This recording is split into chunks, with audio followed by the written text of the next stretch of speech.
I ended up in a world where a female lead story was unfolding. I trained a poor school beauty, Shinjixia, and made her the richest person in the world. And when I felt I could finally be free from this world, in my joy, I transferred all my company shares to her. I just wanted to ensure she would never return to that life of poverty where even food and shelter were a struggle. But the very person who needed the money the most flatly refused. He told me he simply wanted to have a child with me, and then for us to live a quiet, simple life together. I forced a smile onto my face and nodded in agreement. But that very same night, I staged my own death and vanished from that world, forever becoming the White Moon, who died young in his life. 6 years later, the system came to me in a panic and said, "The host target sent me to ask, your daughter is in the operation theater, will you go to see her?" I remained calm on the outside, but I was shocked on the inside, as I had only been gone for 6 years and Shinjixia had already had a child with someone else. The system panicked and immediately explained that the night I left, Shinjixia had completely turned dark and insane. To keep the world stable, they were forced to create a child using both of our DNA. She's completely lost her mind now, and she's threatened that if I don't meet her today, she'll cut off my daughter's oxygen. Hearing that, I was back. The system dropped me in a hospital room where a girl sat. She barely blinked. With attitude, she handed me a card. "Take 10 million. Dear..." Stop right there and be my dad. Her personality was exactly like Shenjixia's. The system told me that this child was created from our DNA. Her name is Lynn Nair, and she is 6 years old. I was completely shocked and asked, "Do you know me?" Nair stared straight at me and said, "You are my dad. I happened to see you in that woman's private photo album." Hearing that, I was shocked. She wouldn't even call her own mother mom. The system informed me that Shinjixia and the child are estranged. The child has been hospitalized for over a week, yet she hasn't visited once. Hearing this made me angry. How could Shinjixia be so irresponsible? Just then, Nair asked innocently, "So will you stay here and be my dad?" I fell silent for a moment because I knew Shinjixia's dangerous nature all too well. Once, when I was kidnapped and away from her for just 2.5 hours, she turned the entire city upside down and made the kidnappers pay dearly. Her love was as dark and dangerous as she was. She was ready to die for me and had forced the system to give her our child, but I had left her for 6 whole years. If I stayed here, I would definitely run into her, and I couldn't even imagine what that crazy woman might do now. Seeing my silence, Nair got scared and asked, "Do you think the money isn't enough?" "If 1 crore is not enough, I'll give you 10. I'll even write you a loan note, and when I grow up, I'll pay it all back." Saying this, she immediately took out a paper and wrote several zeros on it. But just then, a maid walked in. She snatched the paper, tore it up, and said angrily, "Madam, why don't you understand? This and das and in das and das and in yain. This is the 99,999th man who's had plastic surgery to look like your father just to scam you." Saying this, she lunged at me and grabbed my hair. But Nair, ignoring the pain, immediately jumped off the bed, stood in front of me and shouted, "How dare you touch him? Do you think I can't recognize my own father?" The maid said, "But madam, your father has been dead for 6 years. How could it be him?" Nair screamed in anger, "Shut up! My dad isn't dead. That woman herself said that my dad is a system user and he was meant to be the short-lived white moon of my life.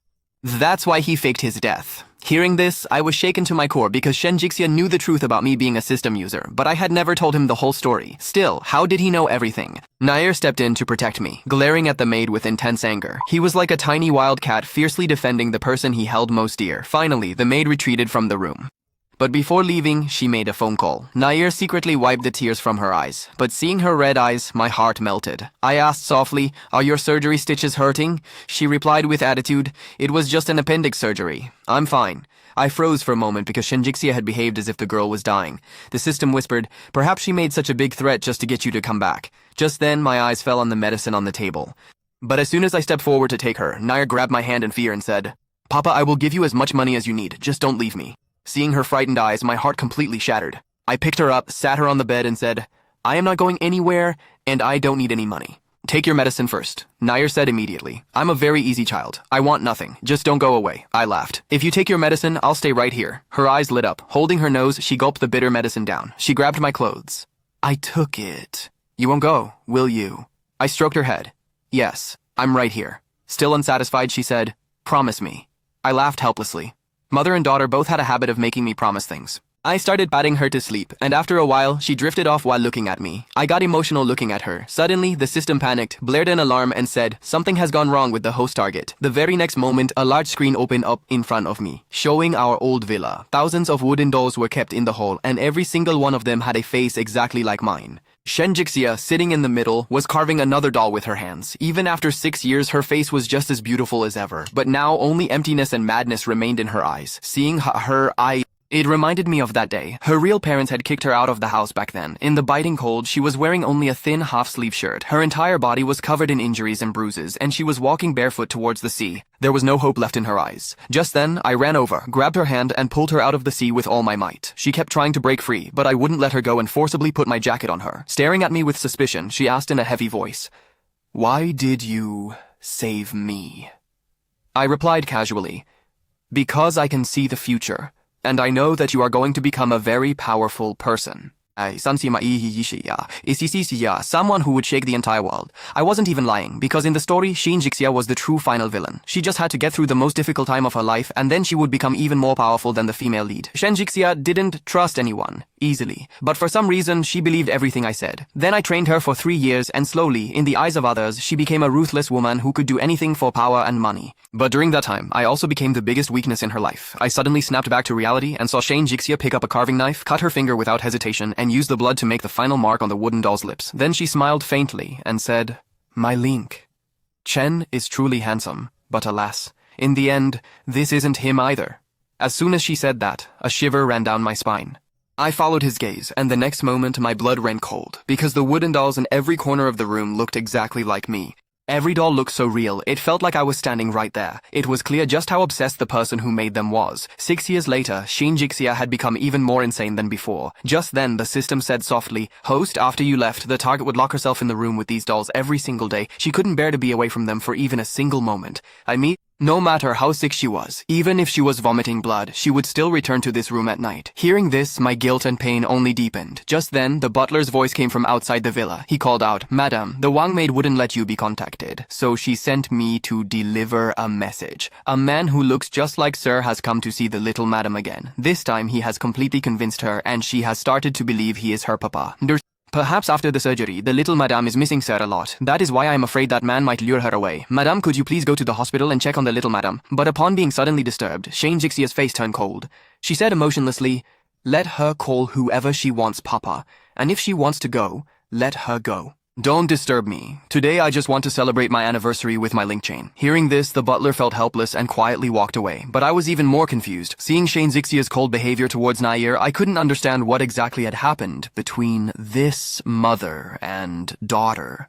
What actually happened? Then, without any warning, fresh blood suddenly spread across the screen. Without a moment's hesitation, Shin Jixia slashed her wrist with a blade and with an expressionless face began dripping the flowing blood onto the wooden doll. My eyes widened in shock. I shouted, "What is she doing? Doesn't she even care about her own life?" The system whispered, "This is a ritual. It is said that if someone drops their blood on a doll on their wedding anniversary, their lover's soul can return to that doll. Perhaps that is the way she's trying to bring you back." Just then, our old photo hanging on the wall suddenly fell, hit the table, and the medical box kept nearby bounced and landed right at Shin Jixia's feet. That was the same medical box I had made for her a long time ago. Because she was always hurting herself, I used to keep all her medicines and bandages in it. As soon as Shin Jixia saw the medical box, she froze for a moment. Then her wild eyes fixed on the doll, and she said, in a low voice, "Link Chain, have you really come back?" But there was no answer in the room. A few seconds later, she broke into laughter and said, "I've truly lost my mind. I actually thought you would come back into this doll." Just then, the system said, sounding suddenly happy, "Host, it's a good thing the ritual time is over. Otherwise, this woman would have really bled herself dry." I breathed a sigh of relief when Shin Jixia finally threw away the blade, sat down, took a bandage out of the medical box, and began wrapping her wrist. But seeing her pale face, both guilt and pain grew within me. Had she been hurting herself like this every year since I left? The system said softly, "She did it before too, but she has never made a cut as deep as the one she made today. Perhaps a little while ago, she was truly ready to die for you." I fell completely silent. The guilt inside me kept growing. A moment later, the screen vanished, and my gaze fell back on Nair, sleeping in the hospital room. She was curled up on the bed, her small frame tucked away. And for the first time, it hit me that she was truly my daughter and Shin Jixia's. Her face looked quite a bit like mine. I gave a faint smile as I looked at her. As evening began to fall, Naia suddenly sat up in a fright. Her face was completely pale, and her forehead was covered in sweat. Wiping the sweat from her forehead, I asked, "Did you have a nightmare?" The moment she saw me, her eyes turned red, and she said in a trembling voice, "Papa, is it really you? You came back, and this time you didn't leave me. I just had a dream that crazy woman was killing everyone who looked like you." Naia was trembling with fear, but there was anger in her voice too. She gritted her teeth and said, "That woman isn't just crazy. She's blind too. She might not even recognize you and kill you, just like the others." Seeing such hatred on her face for her own mother left me feeling confused inside, because technically she was raised by Shin Jixia. How did things ever get so terribly bad? Before I could even ask anything at all, Nair jumped off the bed and said with a very serious expression on his face, "Dad, I know you hate him too, which is why you left him behind, but I am not like him. I am perfectly, completely normal. If you want, take me with you. I can earn money and do the housework too." Saying this, she took several bank cards out of her bag, placed them in my hand and said, "There's a total of 10 million in these. It's not much right now, but I'll earn more in the future and take care of you for the rest of my life." Seeing her serious face, I couldn't help but laugh. I asked her, "Nair, why do you hate your mother so much?" But she didn't answer. She just took my hand and said softly, "I'll tell you everything after we get out of here. Please, come with me now." There was both fear and a plea in her eyes, and my heart completely melted. I finally said yes. Hearing this, joy lit up Nair's eyes, and she grabbed my hand and started leading me outside. On the way, she whispered, "Papa, don't be afraid. I will get you out of here safely and protect you for the rest of your life." But she hadn't even finished her sentence when suddenly a woman stood in front of us. My expression changed the moment I saw her. Shenjixia was looking straight at me. A faint smile played on her lips, but her eyes were completely vacant. She said in a low voice, "Lingchen, you choose to run away with her, but you wouldn't stop for me. Are you really going to leave me behind for a second time?" 6 years later, she was much thinner than before, but her presence was just as dangerous as ever. Her gaze flickered to Nair for a moment before settling back on me. She asked in a calm voice, "Can we talk for a moment?" Nair trembled at her gaze, yet she stood her ground in front of me and said, "I know what you're trying to do. I won't let you hurt Papa." I guiltily averted my eyes. Because truth be told, whether in the past or now, Shenjixia had always loved me truly, and I was the one who had hurt her every single time. Suddenly, the system interface appeared before me. Message from Host HQ. If the target stabilizes, your mission is complete. This conversation is a perfect opportunity. I nodded, looked over at Shenjixia, and said, "Fine, we will talk." Nair grabbed onto my clothes, her voice trembling. "Papa, please don't go." I gently stroked her head. "Don't you worry. I will be fine." She slowly let go, but her eyes remained fixed on me. I had just turned around to give her a reassuring smile when Shenjixia suddenly said, "You're very worried about that little girl, aren't you?"